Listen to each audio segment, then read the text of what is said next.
Atrapada en el tiempo, el tercer libro de Diana, y voy a leer el capítulo número 37 y el capítulo 38. El 37 es la segunda parte. Vamos a poner los lentes, si no, vemos la mitad nomás. Aquí vamos. La Royal Mile bullía de gente ansiosa por aprovechar las breves horas de calor. Caminamos en silencio a través de la multitud, con mi mano hundida en el hueco del codo de Jamie. Por fin, Jamie negó con la cabeza, murmurando algo en gaélico. Has hecho lo correcto, le dije, respondiendo a sus pensamientos en lugar de a las palabras. Yo habría hecho lo mismo. Suceda lo que suceda, por lo menos los Mackenzie estarán a salvo. Sí, quizá, saludó a un oficial que pasaba mientras empujaba a la multitud que rodeaba el World's End. Pero ¿qué pasa con el resto? ¿Y los MacDonald y los McGillivray y todos los que han venido? ¿Serán abatidos ahora cuando tal vez no lo serían si hubiera tenido las agallas de aconsejarle a Colum que se les uniera? Movió la cabeza con preocupación. Es imposible saberlo, ¿no es verdad, Sassenach? Sí, dije en voz baja, apretándole el brazo. Imposible, pero no podemos hacer nada al respecto, ¿no es así? Me sonrió y me apretó la mano. No, supongo que no. Ya está hecho y nada puede cambiarlo. Así que no vale la pena preocuparse. Los Mackenzie se quedarán fuera. El centinela de Holyrood era un MacDonald, uno de los hombres de Glengarry. Reconoció a Jamie e hizo una señal hacia el patio sin dejar de quitarse los piojos del cuerpo. El tiempo cálido ponía activos a los insectos y, al abandonar los nidos de la entrepierna y la axila, a menudo podía vérselos cruzando el peligroso terreno de la camisa o la capa, lo que hacía más fácil retirarlos del cuerpo de su anfitrión. Jamie le dijo algo en gaélico, sonriendo. El hombre se echó a reír, se quitó algo de la camisa y se lo arrojó a Jamie, quien fingió atraparlo, miró el animal imaginario con ojo crítico y después, guiñándole un ojo, se lo puso en la boca. ¿Cómo está su hijo, Lord Kilmarnock? Pregunté cortésmente cuando salimos a la pista de baile de la gran galería de Holyrood. No me importaba demasiado, pero pensé que, como no podía evitar el tema completamente, tal vez era mejor sacarlo a colación en un sitio donde no podría mostrar una abierta hostilidad. Pensé que la galería cumplía aquel criterio. La gran sala de techos altos con sus dos enormes chimeneas y las elevadas ventanas habían sido el escenario de frecuentes bailes y fiestas desde la entrada triunfal de Carlos en Edimburgo, en septiembre. Ahora llena de celebridades de la clase alta de Edimburgo, todas ansiosas por honrar a su príncipe, ahora que parecía que podría vencer, la sala brillaba. Don Francisco, el invitado de honor, estaba en el otro extremo de la habitación con Carlos, vestido al deprimente estilo español, con pantalones oscuros y holgados, chaqueta sin forma e incluso una pequeña gorguera que parecía provocar bastante diversión entre las personas más jóvenes y modernas. Ah, bastante bien, señora Fraser, respondió Kilmarnock, imperturbable. Un chichón en la cabeza no incomodará a un muchacho de su edad por mucho tiempo, aunque tal vez su orgullo tarde un poco más en curarse, añadió con un repentino toque de humor. Le sonreí aliviada. Entonces, ¿no está enfadado? Negó con la cabeza, mirando hacia abajo para asegurarse de mantener los pies alejados de mi falda. He procurado enseñarle a John las cosas que debe saber como heredero de Kilmarnock, pero parece que fallé al enseñarle a ser humilde. Tal vez su sirviente haya tenido más éxito. Supongo que nunca lo ha castigado a la vista de todos, dije abstraída. ¿Cómo? Nada, dije ruborizándome. Mire, ¿no es ese Lochiel? Creía que estaba enfermo. La danza requería toda mi respiración, y Lord Kilmarnock no parecía inclinado a conversar, así que tuve tiempo de mirar a mi alrededor. Carlos no bailaba, aunque era un buen bailarín y las jóvenes de Edimburgo se peleaban por sus atenciones. Aquella noche estaba concentrado por completo en atender a su huésped. Por la tarde había visto cómo metían en la cocina un pequeño barril con una marca portuguesa y la copa de don Francisco, que don Francisco sostenía en la mano izquierda, parecía llenarse con el líquido color rubí como por arte de magia. Nos cruzamos en el camino de Jamie, quien avanzaba con una de las señoritas Williams al son de la danza. Eran tres señoritas Williams que casi no se distinguían entre sí, jóvenes, de pelo castaño, guapas y todas tan tremendamente interesadas. Señor Fraser, en esta noble causa. Me tenían harta, pero Jamie, que era todo paciencia, bailaba con todas ellas, una por una, y respondía a las mismas preguntas tontas una y otra vez. Pobrecitas, no tienen otra oportunidad de salir, explicaba, y su padre es un rico mercader, así que Su Alteza quiere conseguir el favor de la familia. La señorita Williams, que lo acompañaba en aquel momento, parecía subyugada, y me pregunté cuánto le estaría alentando Jamie. Después me distraje al ver a Balmerino bailando con la esposa de Lord George Murray. Vi que los Murray intercambiaban miradas cariñosas cuando se cruzaban. El señor Murray también estaba bailando con otra de las señoritas Williams, y me sentí algo avergonzada por prestar atención a la compañera de baile de Jamie. Colum, como no era de extrañar, no estaba en el baile. Me pregunté si habría tenido oportunidad de hablar con Carlos, pero supuse que no. Carlos parecía demasiado alegre y animado para haber recibido malas noticias. A un lado de la galería vi dos figuras robustas, casi idénticas, vestidas con un incómodo e inusual atuendo formal. Eran John Simpson, jefe del gremio de fabricantes de espada de Glasgow, y su hijo, también llamado John Simpson. Habían llegado para presentar a Su Alteza uno de los magníficos espadones que los habían hecho famosos en toda Escocia. Evidentemente, habían sido invitados para demostrarle a don Francisco hasta dónde llegaba el apoyo que tenían los Stuardo.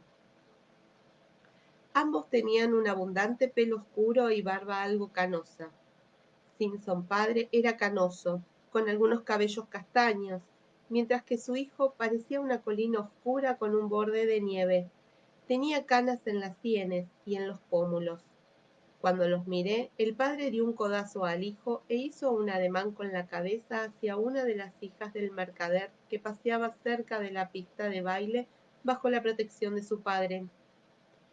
Simpson hijo miró a su padre con escepticismo, pero después se encogió de hombros.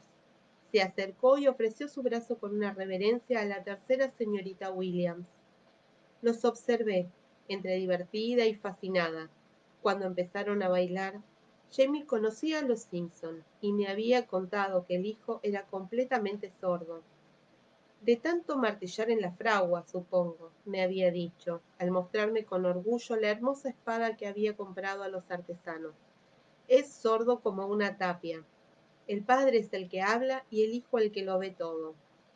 Vi los agudos ojos oscuros recorriendo la sala, observando la distancia entre una pareja y otra. El joven Simpson era un poco lento de reflejos, pero mantenía el ritmo bastante bien, por lo menos tan bien como yo. Cerré los ojos y percibí la vibración de la música a través del suelo de madera, por los chelos apoyados en él. Supuse que era eso lo que lo guiaba. Después, al abrir los ojos para no tropezar con todo el mundo, vi que el joven hacía una mueca ante una nota desafinada de los violines. Quizá podía oír algunos sonidos, después de todo. Los pasos de baile nos acercaron al lugar donde se encontraban Carlos y don Francisco, que se calentaban los faldones de sus chaquetas junto a la enorme chimenea cubierta de azulejos. Ante mi sorpresa, Carlos me miró con severidad por encima del hombro de don Francisco, instándome a que me alejara con un movimiento subrepticio de la mano. Al verlo, Kilmarnock se echó a reír. Parece que Su Alteza tiene miedo de presentarle al español, dijo. ¿De veras? Volví a mirar por encima del hombro, pero Carlos había vuelto a su conversación, gesticulando con expresivos ademanes italianos mientras hablaba. Creo que sí. Lord Kilmarnock era un buen bailarín y yo estaba empezando a relajarme lo suficiente para poder hablar, sin preocuparme constantemente por tropezar con mi falda. ¿Ha visto ese estúpido edicto de Valmerino que Valmerino ha enseñado a todo el mundo? Preguntó. Asentí y continuó. Me imagino que Su Alteza también lo habrá visto. Los españoles son bastante supersticiosos con ese tipo de idioteces. Alguna persona inteligente ni de buena crianza podría tomarse en serio algo semejante, me aseguró. Pero sin duda Su Alteza cree que es mejor asegurarse. El oro español justifica cualquier sacrificio, después de todo, añadió, incluyendo el sacrificio de su propio orgullo. Carlos todavía trataba a los condes escoceses y a los jefes de los clanes como mendigos en su mesa. Al menos habían sido invitados a las festividades de aquella noche, aunque solo fuera para impresionar a don Francisco. ¿Ha visto los cuadros? Pregunté, deseosa de cambiar de tema. Había más de 100 en las paredes de la gran galería, todos retratos de reyes y reinas de gran similitud. Ah, la nariz, dijo, reemplazando la expresión amarga que había inundado su rostro al ver a Carlos y al español por una sonrisa divertida. Sí, por supuesto. ¿Conoce la historia?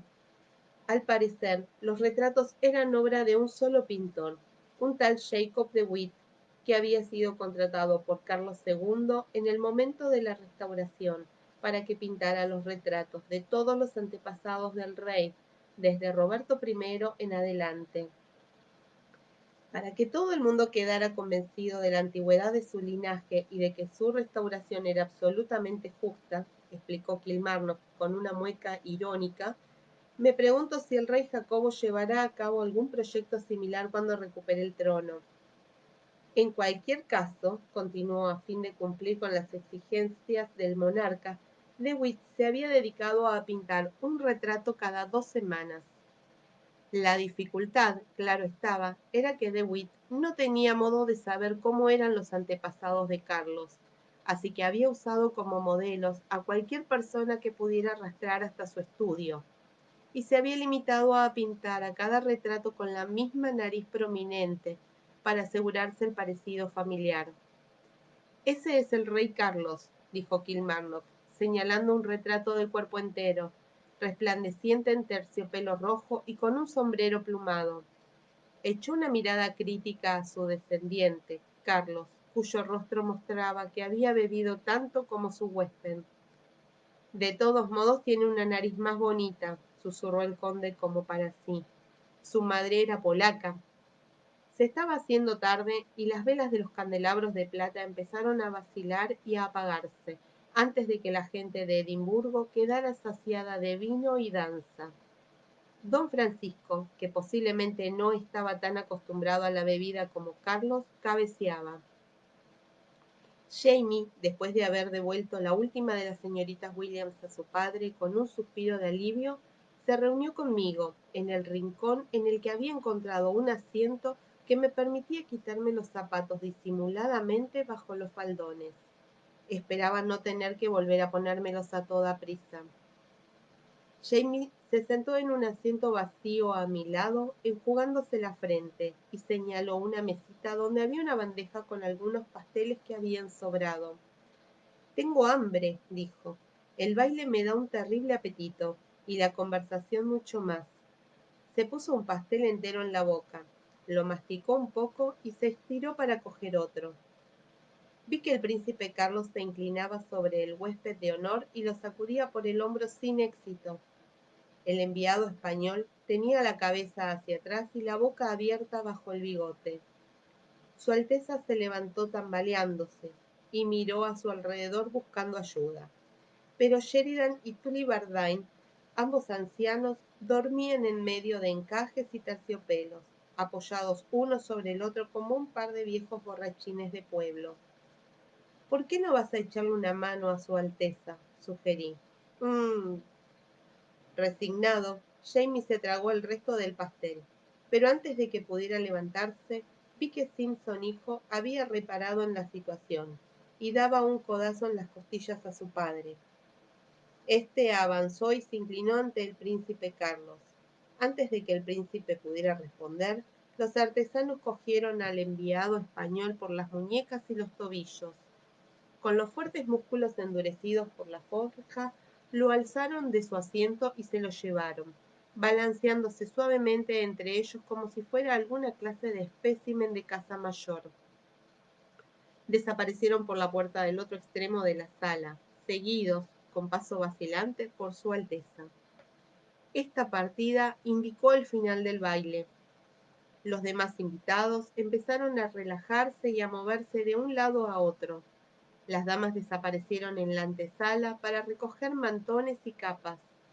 Los caballeros se quedaron esperando con impaciencia en grupos pequeños, intercambiando quejas acerca del tiempo que tardaban las mujeres en prepararse. Como dormíamos en Holyrood, salimos por la otra puerta, situada en la parte norte de la galería, y atravesamos varias salitas hasta llegar a la escalera principal. El descansillo y la elevada escalera estaban cubiertos de tapices, con figuras que brillaban tenues y plateadas bajo la luz de las velas. Y debajo de los tapices nos encontramos con Angus Moore, que proyectaba una sombra enorme en la pared, temblando como una de las figuras de los tapices que titilaban por la corriente. Mi amo está muerto, dijo. Su Alteza ha dicho, me informó Jamie, que quizás haya sido para bien. Hablaba con amargo sarcasmo. Por Dougal, añadió, al ver mi sorpresa ante aquella declaración. Dougal siempre ha estado dispuesto a colaborar con él, y ahora que Colum ha muerto, Dougal es el jefe, y los Mackenzie de Lioch marcharán con el ejército, dijo suavemente. ¿A la victoria o no? Las arrugas de pena y cansancio se marcaban profundamente en su rostro. No se resistió cuando me puse detrás de él y apoyé las manos en sus anchos hombros. Emitió un suspiro de alivio incoherente cuando mis dedos presionaron con fuerza los músculos de la base del cuello, y dejó caer la cabeza hacia adelante, apoyándola sobre los brazos. Estaba sentado a la mesa de nuestra alcoba, y a su alrededor había varios montones de cartas y despachos. Entre los documentos había una libretita algo gastada, con tapas de cuero rojo. Era el diario de Colum, que Jamie había sacado del dormitorio de su tío, con la esperanza de encontrar alguna anotación reciente que confirmara la decisión de Colum de no apoyar la causa jacobita. No es eso lo que vaya a hacer que Dougal cambie de idea, había dicho, mientras pasaba las páginas escritas con letra apretada, pero es la única alternativa que tenemos. Pero Colum no había escrito nada en su diario en los últimos 3 días, salvo una breve anotación, hecha cuando regresó del cementerio el día anterior. Me he reunido con el joven Jamie y su esposa. Por fin estoy en paz con Ellen. Por supuesto, dicha anotación era importante para Colum, para Jamie y tal vez para Ellen, pero de poco serviría para cambiar la decisión de Dougal Mackenzie. Jamie se enderezó un instante después y se volvió hacia mí. Sus ojos estaban inundados de preocupación y de resignación. Eso significa que ahora estamos comprometidos con él, Claire, es decir, con Carlos. Tenemos menos escapatoria que antes. Debemos tratar de asegurarnos la victoria. Tenía la boca seca de tanto vino. Me mojé los labios antes de responder. Supongo que sí, maldita sea. ¿Por qué Colum no pudo esperar un poco más? Lo justo para haber hablado con Carlos. Jamie esbozó una sonrisa. No creo que haya tenido mucha elección.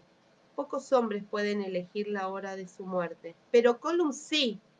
No sabía si contarle a Jamie mi primera conversación con Colum en Holyrood, pero ya no tenía sentido guardar los secretos de su tío.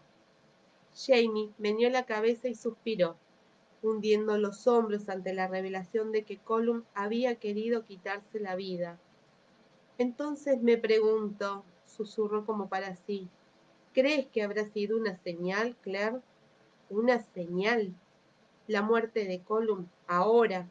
antes de que pudiera hacer lo que tenía pensado, es decir, antes de negarse a prestar ayuda a Carlos. ¿Será una señal de que Carlos está destinado a ganar esta guerra? Recordé la última imagen que tenía de Colum. La muerte le había sobrevenido sentado en la cama, con una copa de coñac intacta cerca de la mano.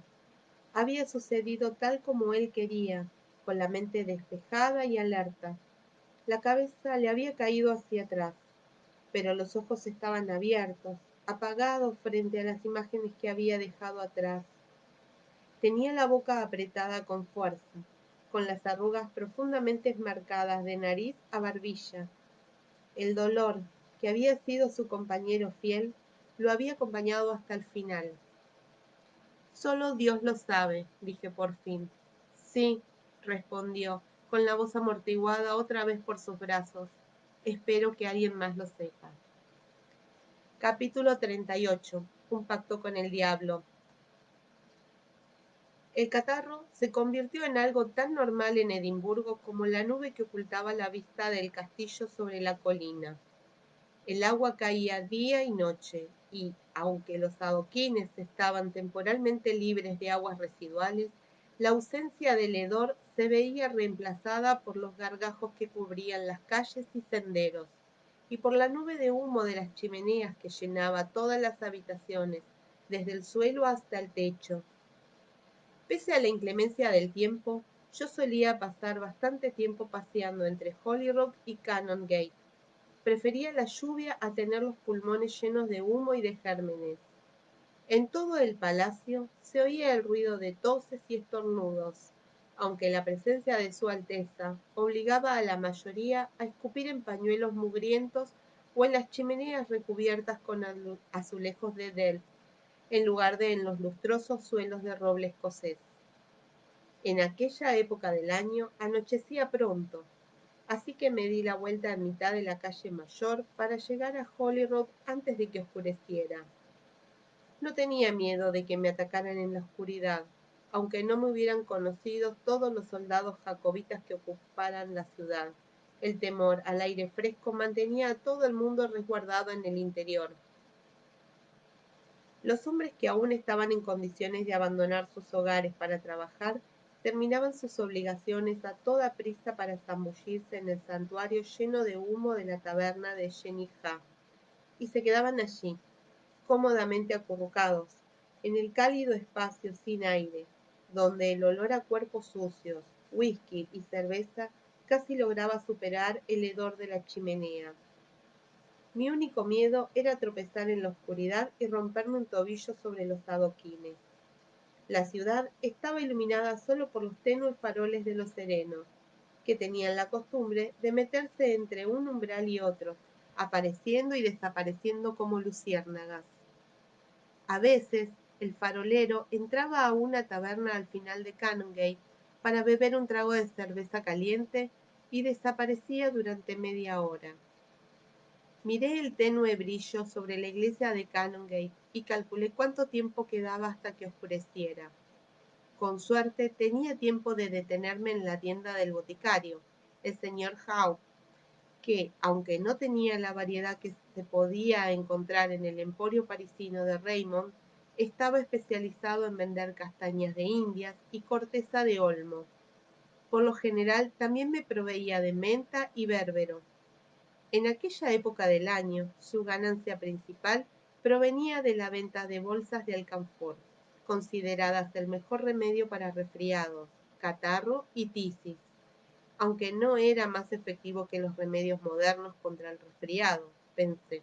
Tampoco era peor, y por lo menos tenía un olor muy agradable. Pese a las narices rojas y los rostros pálidos, en el palacio había fiestas varias noches por semana. La nobleza de Edimburgo seguía dando la bienvenida a su príncipe. Un par de horas después, los faroles de los asistentes a la fiesta comenzarían a titilar en la calle mayor. Suspiré al pensar en tener que asistir a otro baile, lleno de caballeros que estornudaban y echaban piropos con voz ronca. Tal vez debería agregar un poco de ajo a la lista. Se suponía que si lo llevabas en el interior de un relicario de plata, colgado del cuello, prevenía enfermedades. Lo que en realidad hacía, pensaba yo, era mantener a los enfermos a una distancia segura, lo cual era igualmente satisfactorio desde mi punto de vista. La ciudad estaba ocupada por las tropas de Carlos, y los ingleses, aunque no estaban sitiados, estaban secuestrados en el castillo. Sin embargo, en ambos bandos corrían rumores de dudosa veracidad. Según el señor Hawke, el rumor más reciente sostenía que el duque de Cumberland estaba reuniendo tropas al sur de Perth, con la intención de marchar hacia el norte de inmediato. No sabía si era cierto.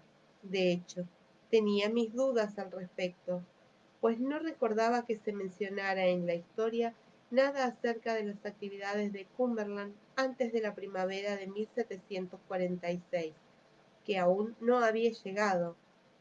Pero ahí estaba el rumor. El centinela me dejó pasar, tosiendo. Los guardias de los pasillos y los rellanos también tosían. Resistiendo el impulso de agitar una canasta de ajo como un incensario a mi paso, subí las escaleras hasta el salón, donde fui admitida sin problemas. Encontré a Su Alteza con su secretario, además de Jamie, a Ennias MacDonald, O'Sullivan y un hombre de aspecto diabólico llamado Francis Townshend, que últimamente gozaba de su favor. La mayoría tenía la nariz roja y estornudaba, y el hogar del elegante repisa estaba lleno de escupitajos. Miré a Jamie, que estaba sentado sobre un sillón y muy pálido. Acostumbrados a mis paseos por la ciudad y deseosos de recibir alguna noticia acerca de los movimientos de los ingleses, los hombres me escucharon con atención.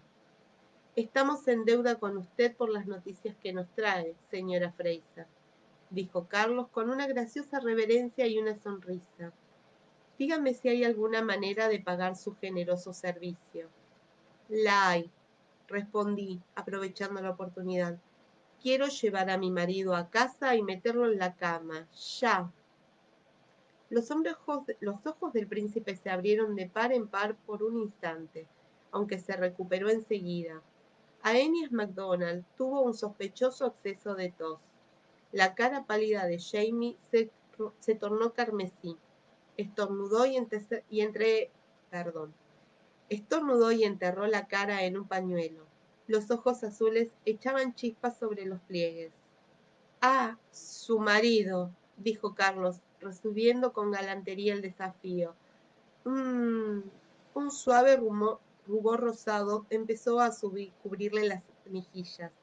Está enfermo, dije con aspereza. Seguramente Su Alteza se habrá dado cuenta. Quiero que se acueste y descanse. Ah, que descanse, repitió MacDonald como para sí. Busqué una manera más cortés de decirlo. Lamento privar a Su Alteza de la compañía de mi marido, pero si no descansa, no le podrá seguir acompañando por mucho tiempo. Carlos, ya recuperado de la sorpresa, parecía encontrar divertido el desconcierto de Jamie. Claro, dijo mirando a Jamie, cuyo rostro había adquirido una especie de palidez moteada. Nos desagradaría mucho considerar tal perspectiva, madame. Inclinó la cabeza hacia mí.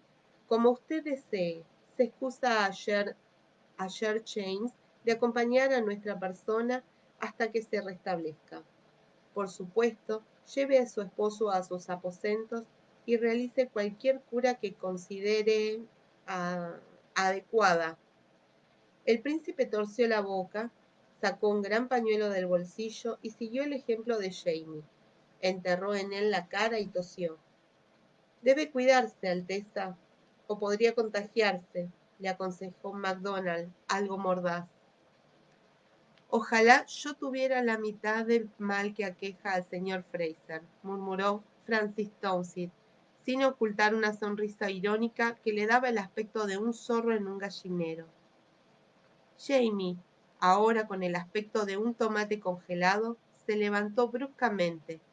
Se inclinó ante el príncipe con un breve «Se lo agradezco, Alteza», y tras cogerme del brazo, se encaminó a la puerta. Suéltame, le dije, cuando pasamos junto a los guardias. Me estás estrujando el brazo. Bien, susurró él. En cuanto estemos a solas te romperé el cuello. Pero cuando vi su sonrisa supe que su rudeza era solo una fachada. Una vez en nuestros aposentos, con la puerta cerrada, me atrajo hacia sí y se rió a carcajadas, apretando la mejilla en mi cabeza. Gracias, Sassenach, dijo, resollando un poco. ¿No estás enfadado? Pregunté con la voz algo amortiguada por su camisa. No quise avergonzarte. No, no me importa, respondió, soltándome. Dios, no me habría importado aunque hubieras dicho que ibas a prenderme fuego en la gran galería. Mientras pudiera dejar a su Alteza y venir a descansar un rato. Estoy harto de ese hombre y me duele todo el cuerpo. Un espasmo repentino de tos lo sacudió y se apoyó sobre la puerta una vez más, esta vez para sostenerse. ¿Estás bien? Me puse de puntillas para tocarle la frente. No me sorprendió, pero me alarmé bastante al sentir lo caliente que estaba la piel. Tienes fiebre, dije con tono acusador. Todo el mundo tiene fiebre, Sassenach, dijo. Solo que algunos tienen más que otros, ¿no? No te salgas por la tangente, le advertí, aliviada de que aún fuera capaz de hablar con lógica. Quítate la ropa y ni se te ocurra, añadí con firmeza al ver la sonrisa que se le formaba al abrir la boca. Lo único que pienso hacer con tu cuerpo enfermo es meterlo en un camisón. ¿Ah, sí? ¿No crees que me vendría bien un poco de ejercicio? Bromeó, empezando a desabrocharse la camisa. Creí que me decías que el ejercicio era sano. Su risa se convirtió en un acceso de tos ronca que lo dejó sin aliento y sonrojado. Dejó caer la camisa al suelo y casi de inmediato empezó a tiritar. Demasiado sano para ti, muchacho. Le pasé el grueso camisón de lana por la cabeza, dejando que él peleara para ponérselo, y le quité la falda, los zapatos y las medias. Dios mío, tiene los pies congelados. Podrías calentármelos. Pero los dientes le castañaron al decir, de modo que no protestó cuando lo conduje hacia la cama. Temblaba demasiado para poder hablar cuando cogí un ladrillo caliente con unas tenacillas, lo envolví en un trozo de franela y lo puse a sus pies. El escalofrío fue intenso pero breve, y ya no temblaba cuando terminé de poner en remojo, en una sartén, un manojo de menta y grosella. ¿Qué es eso? Preguntó con recelo, olfateando el aire cuando abrí otra jarra de mi canasta. No pretenderás que lo beba, ¿no? Huele a pato muerto. Casi, dije. Es grasa de ganso, mezclada con alcanfor. Voy a frotártela en el pecho. No, se tapó con las mantas hasta la barbilla. Sí, insistí con firmeza avanzando hacia él. Mientras estaba inmersa en mis labores, me di cuenta de que teníamos público. Fergus estaba a un lado de la cama observándonos fascinado. Estaba moqueando. Quité la rodilla del abdomen de Jamie y le alcancé un pañuelo. ¿Y tú, qué haces aquí? Le preguntó Jamie, tratando de volverse a tapar con el camisón. Fergus, sin desconcertarse por el tono del recibimiento, hizo caso omiso del pañuelo y se limpió la nariz con la manga. Observaba con los ojos abiertos de admiración el pecho musculoso de su amo. El milord Delgado me ha enviado a buscar un paquete que dice que tiene para él. ¿Todos los escoceses tienen tanto pelo en el pecho, milord? Cristo, me había olvidado de los despachos. Espera, yo mismo se los llevaré a Cameron. Jamie empezó a levantarse proceso durante el cual su nariz quedó cerca del sitio donde estaba preparando la mezcla. ¡Puaj! Agitó el camisón para disipar el penetrante aroma y me miró con aire acusador. ¿Cómo voy a deshacerme de este hedor? ¿Esperas que ande por ahí oliendo a ganso muerto, Sassenach? No, respondí. Espero que te quedes tranquilamente acostado y descanses, pues de lo contrario, tú serás un ganso muerto. Lo fulminé con la mirada. Yo puedo llevar el paquete, le aseguró Fergus. No harás nada de eso. dije al ver las mejillas rojas y los ojos brillantes del muchacho. Le puse una mano sobre la frente. No me digas, dijo Jamie, sarcástico. ¿Tiene fiebre? Sí, así es. Ja, le dijo a Fergus con sombría satisfacción. Ahora te toca a ti. Veremos si te gusta que te apaleen. Después de un periodo de intenso esfuerzo, Fergus quedó arropado en su camastro junto al fuego, con grasa de ganso y té medicinal caliente administrados con abundancia y un pañuelo limpio depositado bajo la barbilla de cada paciente. Bien, dije enjuagándome meticulosamente las manos en la palangana. Ahora yo llevaré este precioso paquete de despachos al señor Cameron. Vosotros dos vais a descansar, a beber té caliente, a sonaros la nariz y a descansar, en ese orden. ¿Entendido, tropa? La punta de una nariz larga y roja, apenas visible encima de la colcha, osciló lentamente de un lado a otro, mientras Jamie negaba con la cabeza. Ebria de poder, indicó con tono reprobador, mirando hacia el techo. Una actitud muy poco femenina. Le di un beso en la frente y descolgué mi capa de su gancho. Qué poco sabes de mujeres, mi amor, le dije. Iwan Cameron estaba a cargo de lo que se consideraba el servicio de inteligencia de Holyrood. Sus aposentos se encontraban al final del ala occidental, no lejos de las cocinas. No por casualidad, sospeché tras ver el apetito del hombre. Posiblemente tenía la solitaria. Pensé al ver su semblante cadavérico cuando abrió el paquete y revisó los despachos. ¿Todo en orden? Le pregunté momentos después. Tuve que reprimir el impulso de añadir señor. Interrumpido en sus pensamientos, levantó la cabeza de los despachos y pestañeó. ¿Qué? Oh. Sonrió y se apresuró a disculparse. Perdón, señora Fraser, es muy descortés de mi parte dejarla de pie. Sí, todo parece estar bien. Muy interesante, susurró para sí. Entonces, recordando mi presencia, dijo, ¿me haría el favor de decirle a su marido que deseo discutir estos despachos con él lo más pronto posible? Tengo entendido que no está bien de salud, añadió con delicadeza, evitando cuidadosamente mirarme a los ojos. Al parecer, Arias MacDonald no había tardado mucho en informarle de mi entrevista con el príncipe. Así es, respondí con poco espíritu de servicio. Lo último que quería era que Jamie pasara la noche estudiando despachos con Cameron y Lochiel. Sería casi tan malo como bailar toda la noche con las damas de Edimburgo. Estoy segura que se reunirá con usted en cuanto pueda, respondí, mientras me arropaba con la capa. Se lo diré. Y así lo hice, 1 o 2 días después.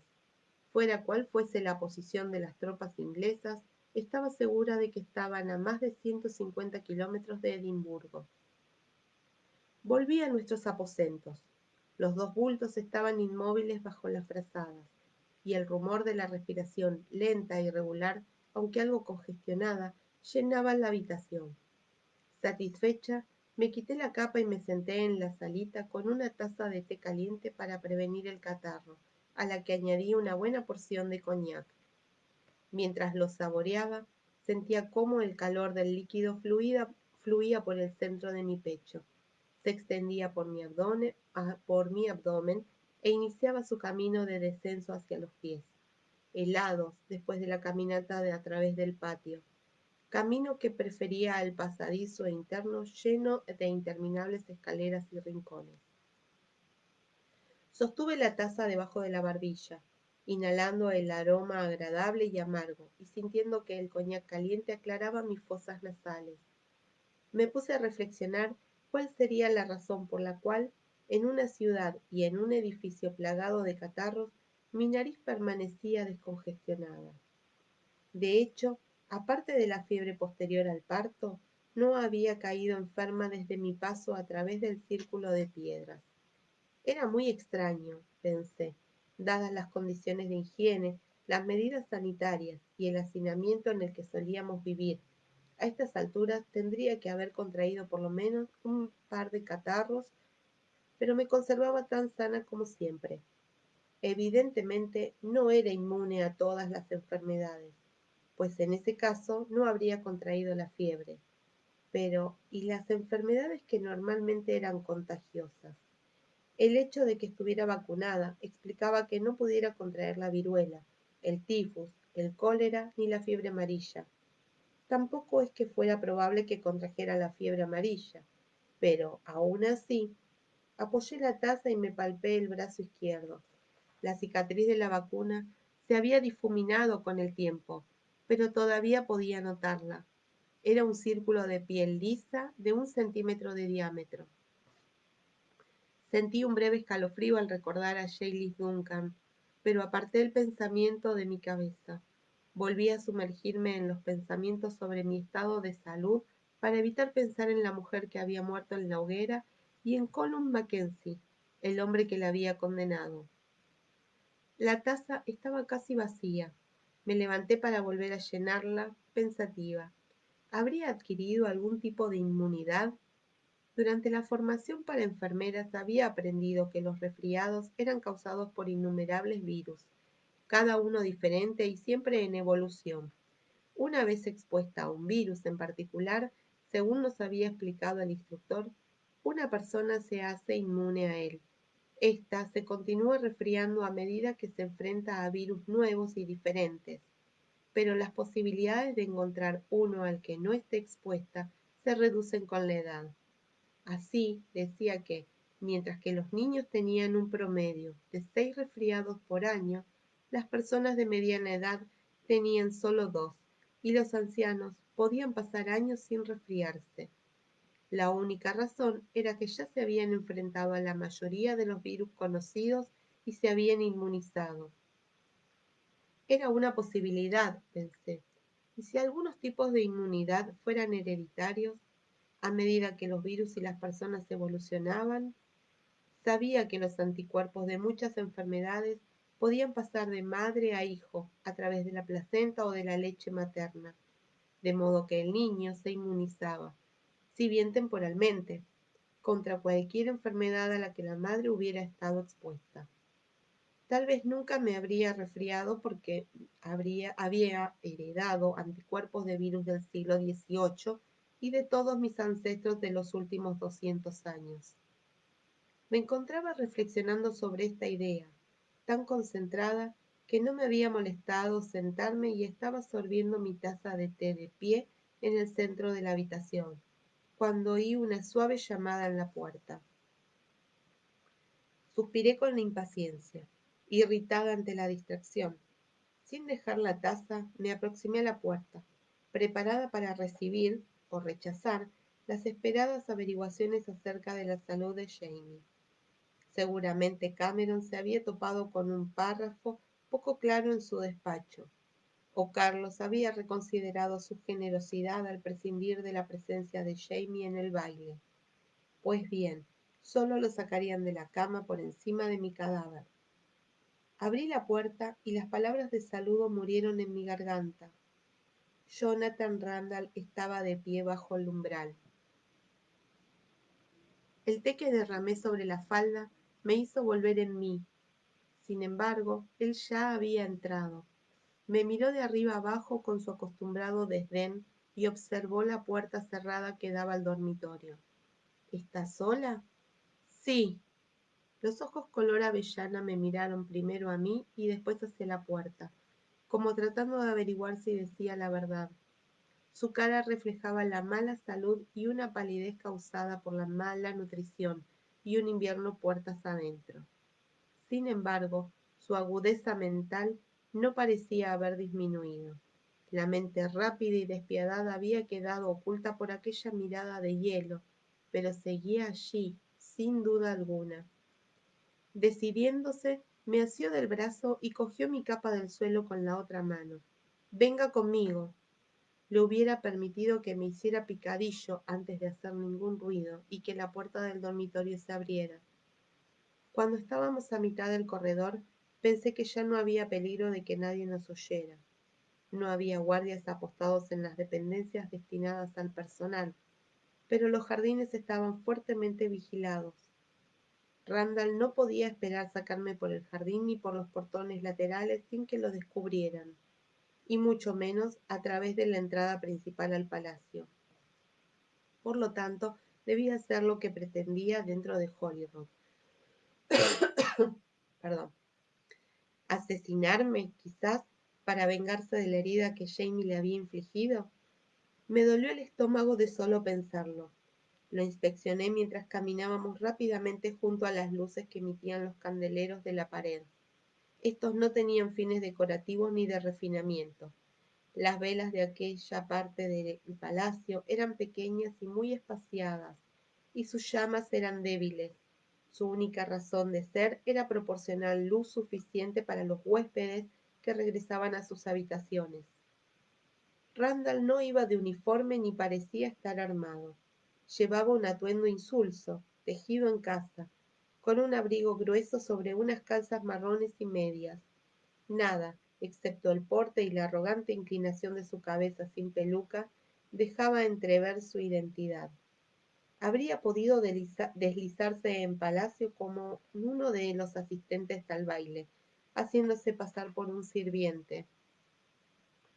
No, pensé mientras lo observaba al pasar por los pasillos tenuemente iluminados.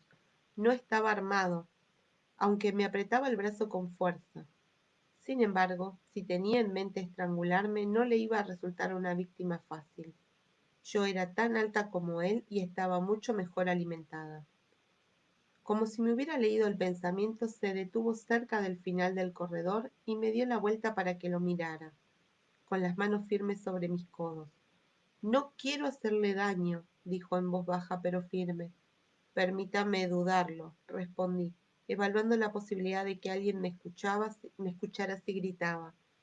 Sabía que había un guardia al pie de la escalera, pero se encontraba al otro lado de unas puertas dobles, un descansillo y una larga escalera. Por otra parte, estábamos empatados. Él no podía llevarme más lejos, ni yo podía pedir ayuda desde allí. Aquel extremo del corredor no era muy concurrido y sus residentes se encontraban en el ala opuesta del palacio, ya fuera participando del baile o sirviendo en él. Habló de inmediato. No sea idiota. Si quisiera matarla, podría hacerlo aquí.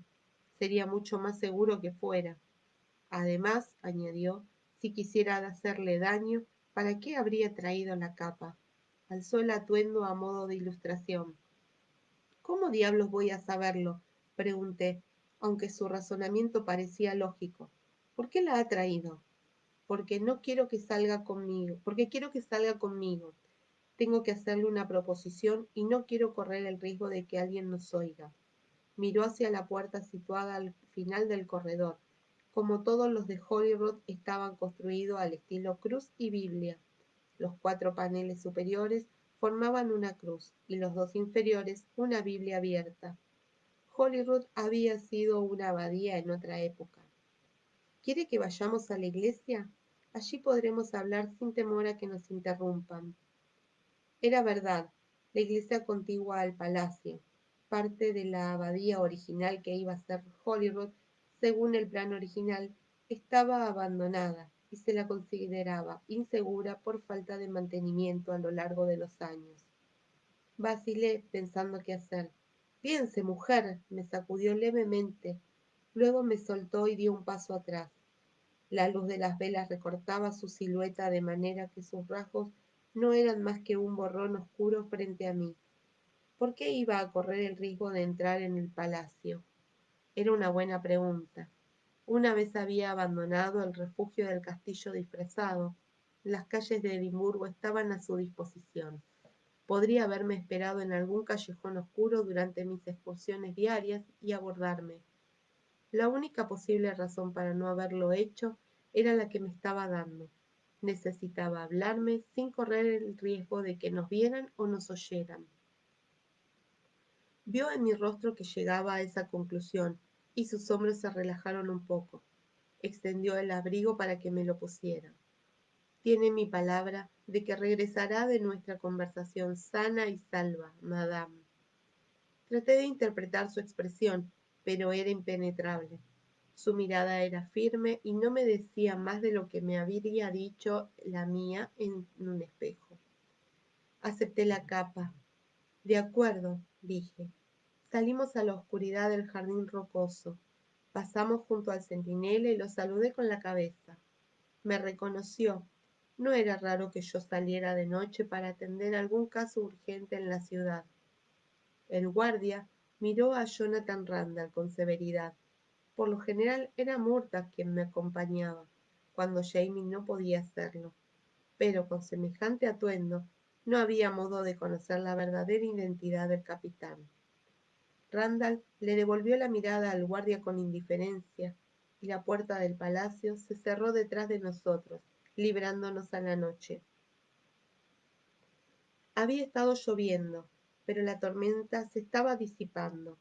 Espesas nubes se deshacían y flotaban sobre nuestras cabezas, guiadas por el viento que me azotaba la capa y me pegaba la falda a las piernas. Por aquí. Me cubrí con el pesado terciopelo, incliné la cabeza contra el viento y seguí la delgada figura de Jonathan Randall a través del sendero rocoso. Salimos al extremo inferior y, tras una breve pausa para mirar alrededor, cruzamos rápidamente el jardín hacia el portal de la iglesia. La puerta estaba destartalada y entreabierta. Hacía años que estaba en desuso debido a fallas estructurales que hacían que el edificio fuera peligroso, y nadie se había preocupado por repararlo. Me abrí paso a través de una capa de hojas muertas y basura, pasando de la titilante luz de la luna del jardín posterior del palacio a la absoluta oscuridad de la iglesia. O no tan absoluta. A medida que mis ojos se acostumbraban a ella, pude ver las líneas de los pilares a cada lado de la nave y la enorme ventana en el extremo, casi sin vidrios. Un movimiento en la oscuridad me indicó a dónde había ido Jonathan Randall. Anduve entre los pilares y lo encontré en un espacio donde alguna vez había estado la pila bautismal y había dejado un saliente de piedra a lo largo de la pared. Había manchas pálidas en las paredes a ambos lados. Eran las lápidas de aquellos que habían sido enterrados en la iglesia. Otras estaban lisas, incrustadas en el suelo, a cada lado del pasillo central y con los nombres borrados por las pisadas. Muy bien, dije. Aquí no puede oírnos nadie. ¿Qué quiere de mí? Su habilidad como médico y su absoluta discreción, a cambio de cierta información que poseo referente a los movimientos y planes de las tropas del Elector, respondió de inmediato. Me quedé sin aliento. No esperaba algo semejante. ¿No podía referirse a... ¿Busca tratamiento médico? Le pregunté sin esforzarme por ocultar el horror y la sorpresa de mi voz. ¿De mí? Tengo entendido que usted, quiero decir, haciendo un gran esfuerzo. Dejé de titubear y dije con firmeza. Usted ya debe de haber recibido todo el tratamiento posible. Parece estar en buenas condiciones. Por fuera, al menos. Me mordí el labio reprimiendo un ataque de histerismo. Se me ha informado de que tengo la fortuna de seguir vivo, madame, respondió con frialdad, aunque eso es discutible. Colocó el farol en un hueco de la pared donde yacía el cuenco redondeado de una pila de agua bendita, seco y vacío. Supongo que su pregunta tiene que ver más con su curiosidad médica que con su interés en mi bienestar, prosiguió. La luz del farol, a la altura de su cintura, le iluminaba desde las costillas hasta los pies, dejando ocultos la cabeza y los hombros. Apoyó una mano sobre la cintura de sus calzas y se volvió hacia mí. ¿Desea inspeccionar la herida para apreciar la eficacia del tratamiento? Las sombras le ocultaban el rostro, pero su voz estaba cargada de ponzoña. Quizás más tarde, le dije con la misma frialdad. No es para usted. ¿Para quién quiere mis servicios? Vaciló, pero ya era demasiado tarde para mostrarse reticente. Para mi hermano. ¿Su hermano? No pude evitar el tono de sorpresa. ¿Alexander? Que yo sepa, mi hermano mayor, William, se encuentra ocupado en administrar las propiedades de la familia en Sussex y no necesita ayuda, dijo con sequedad. Sí, mi hermano Alex. Apoyé las manos sobre la fría piedra de un sarcófago para estabilizarme. Cuénteme. La historia era simple y triste. De haber sido otra persona y no Jonathan Randall quien me la contara, habría sentido compasión. Privado de su empleo con el duque de Sandringham, debido al escándalo con Mary Hawkins y con una salud demasiado frágil para conseguir otro nombramiento, Alexander Randall se había visto obligado a pedir ayuda a sus hermanos. William le envió 2 libras y una carta de exhortación. Jonathan Randall se apoyó contra la pared cruzando los tobillos. William es un tipo muy sincero, me temo, pero no estaba preparado para recibir a Alex en Sussex.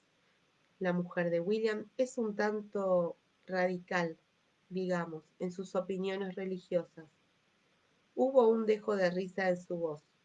Durante un momento me pareció un hombre agradable. En otras circunstancias, podría haber sido como el descendiente al que tanto se parecía. La imagen de Frank me desequilibró tanto que no oí su siguiente comentario. Lo siento, ¿qué ha dicho? Me apreté la alianza de oro de la mano izquierda con la derecha.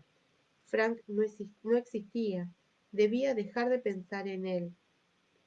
Dije que fui yo quien le procuré un alojamiento para Alex cerca del castillo, para poder tenerlo bajo mi protección, pues mis fondos no eran suficientes para poder pagarle un sirviente.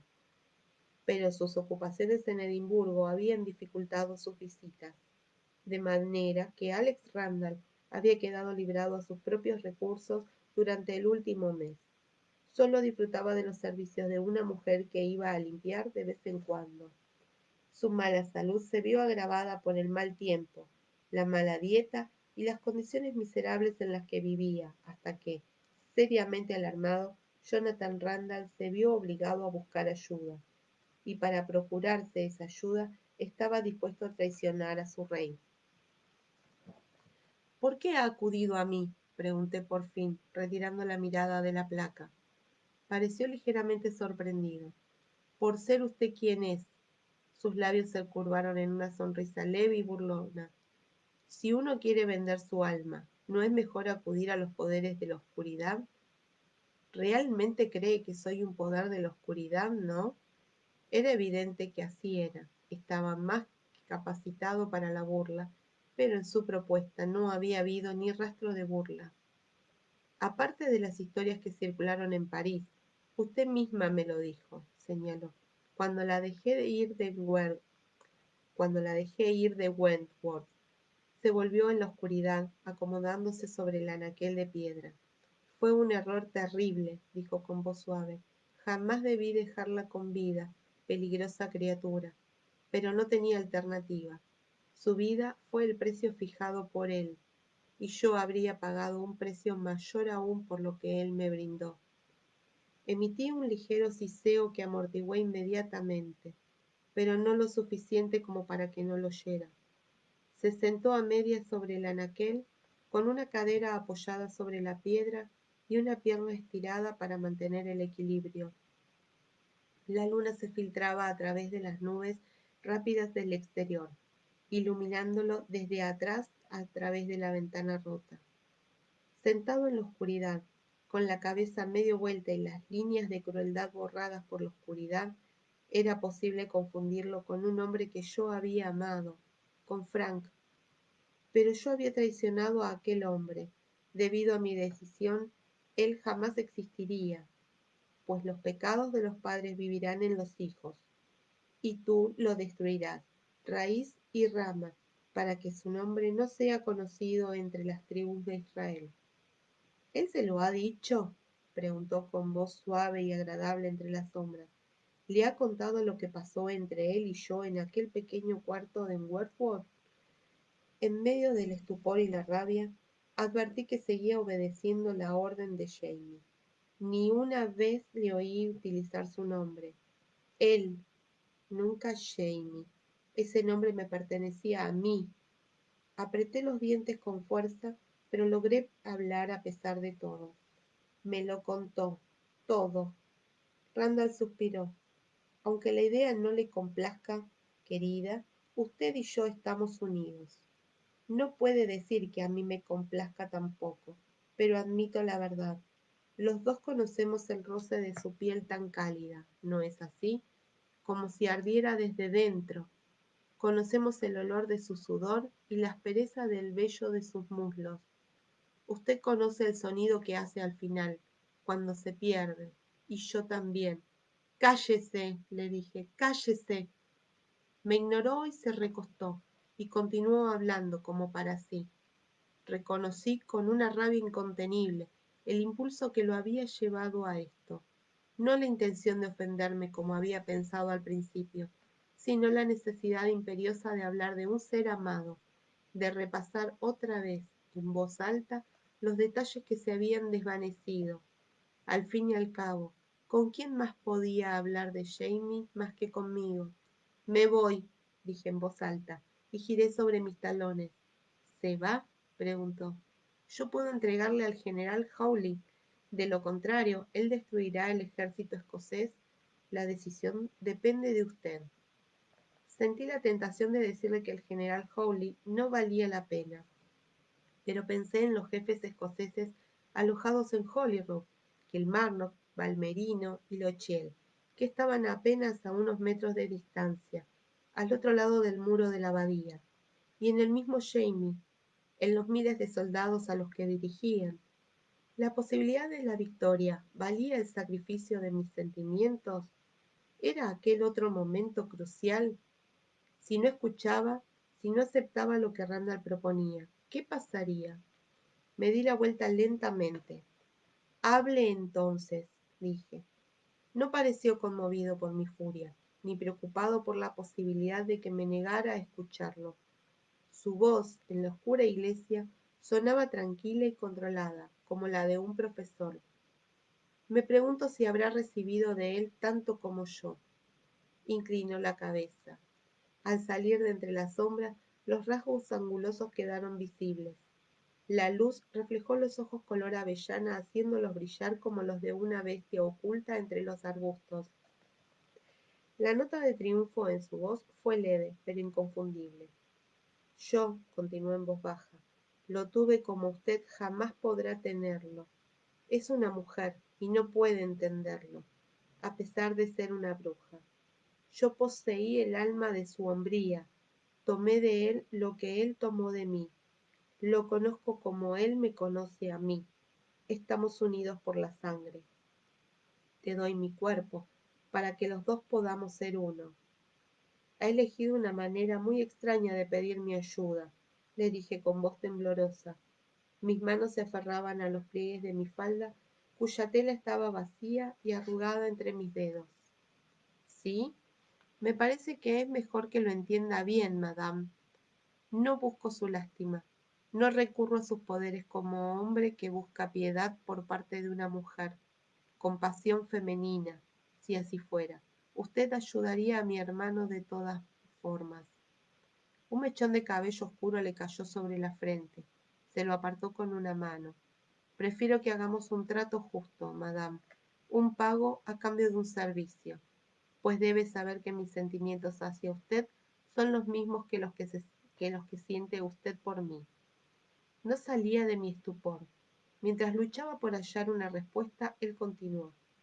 Usted y yo estamos unidos a través del cuerpo de un hombre, de él. No permitiré que un vínculo semejante se forme a través del cuerpo de mi hermano. Busco sus servicios para curar su cuerpo, pero no me arriesgo a que su alma caiga presa de usted. Dígame, entonces, ¿el precio que ofrezco es aceptable? Me di la vuelta y caminé hacia el centro de la nave. Temblaba tanto que mis pasos sonaban inseguros y la dureza del suelo me estremeció. La tracería de la enorme vidriera tras el altar abandonado se veía negra contra las veloces nubes blancas, y tenues rayos de luz de luna iluminaban mi camino. Cuando llegué al final de la nave, lo más lejos que podía estar de él, me detuve y apreté las manos contra la pared para buscar apoyo. Estaba demasiado oscuro para ver las letras de la lápida de mármol bajo mis manos, pero podía sentir las líneas finas y nítidas de la escultura. La curva de un pequeño cráneo sobre unos huesos entrecruzados, una versión piadosa de la bandera pirata. Dejé caer la cabeza hacia adelante, frente a frente contra el cráneo invisible, suave como el hueso contra mi piel. Esperé, con los ojos cerrados, a que pasara la tormenta y a que mi pulso volviera a la normalidad. No importa, me dije a mí misma, no importa lo que él sea, no importa lo que él me diga. Estamos unidos a través del cuerpo de un hombre, sí, pero ese hombre no es Jamie, no es Jamie, insistí a él, a mí misma. Sí, lo tuviste, bastardo, pero yo lo liberé de ti. No te quedaste con nada de él. Pero el sudor que me caía por las costillas y el sonido de mis sollozos contradecía mi convicción. ¿Era aquel el precio que debía pagar por Frank? ¿Salvar quizás 1000 vidas como compensación por esa pérdida? La oscura mole del altar se elevaba a mi derecha, y deseé con todo mi corazón que hubiera alguna presencia, fuera cual fuese su naturaleza, algo que me diera una respuesta. Pero no había nadie en Holyrood, excepto yo. Los espíritus de los muertos guardaban su consejo, silenciosos en las piedras de la pared y el suelo. Traté de olvidar a Jonathan Randall. Si no fuera él, si otro hombre me pidiera ese favor, ¿iría? Tenía que tener en cuenta a Alex Randall. Si así fuera, usted ayudaría a mi hermano de todas formas, había dicho el capitán. Y tenía razón.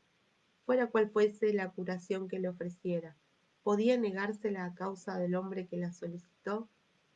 Pasó un largo rato antes de que me enderezara trabajosamente y con las manos húmedas y pegajosas sobre la curva del cráneo. Me sentía agotada y débil. El cuello me dolía y me pesaba la cabeza, como si, finalmente, la enfermedad que asolaba la ciudad hubiera caído sobre mí. Él seguía allí, esperando en la oscuridad. Sí, dije bruscamente cuando me acerqué. De acuerdo, iré mañana por la mañana. ¿A dónde? A Lady Walk Wine, respondió. ¿Lo conoce? Sí. Edimburgo era una ciudad pequeña. No tenía más que una calle principal, de la que salían pequeños y mal iluminados callejones. Lady Walk Wine era uno de los más pobres. La veré allí. Tendré lista la información. Se puso de pie y dio un paso adelante. Después se detuvo, esperando a que yo avanzara. Vi que no deseaba que pasara cerca de él para llegar a la puerta. Me tiene miedo, ¿no es verdad? Pregunté, riendo sin humor. ¿Cree que lo voy a convertir en un hongo venenoso? No, respondió observándome con calma. No le tengo miedo, madame. No puede tenerlo todo. Quiso aterrorizarme en Wentworth al darme la fecha de mi muerte, pero después de habérmelo dicho, ya no puede amenazarme. Si estoy destinado a morir en abril del año próximo, no puede hacerme daño ahora, ¿no es cierto? De haber tenido un cuchillo, le habría demostrado gustosamente lo contrario, pero me pesaba la profecía y las vidas de 1000 escoceses.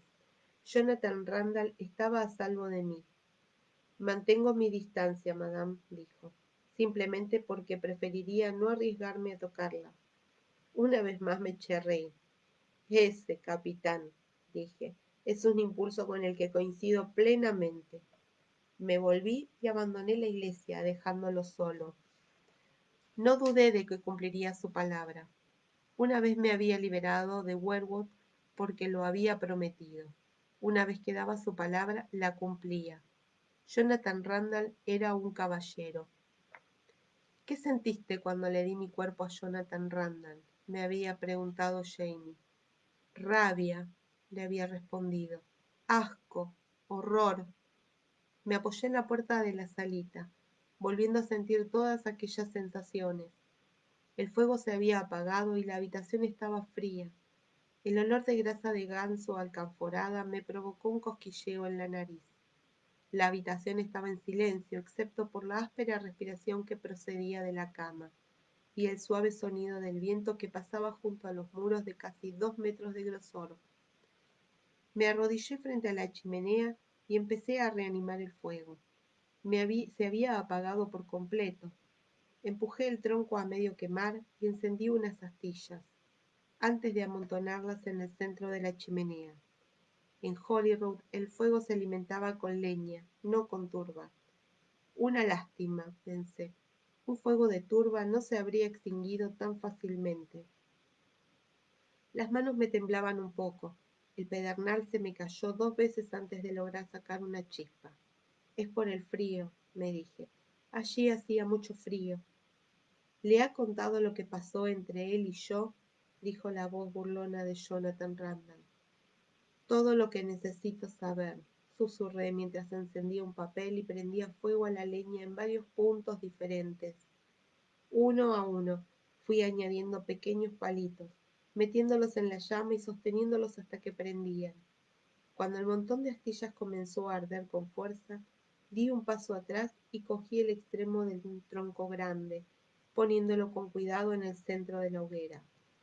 Era madera de pino, verde, pero con un poco de savia que burbujeaba en una grieta de la madera, como una pequeña cuenta dorada, cristalizada y helada con el tiempo, se convertiría en una gota de ámbar, dura y permanentemente como una piedra preciosa.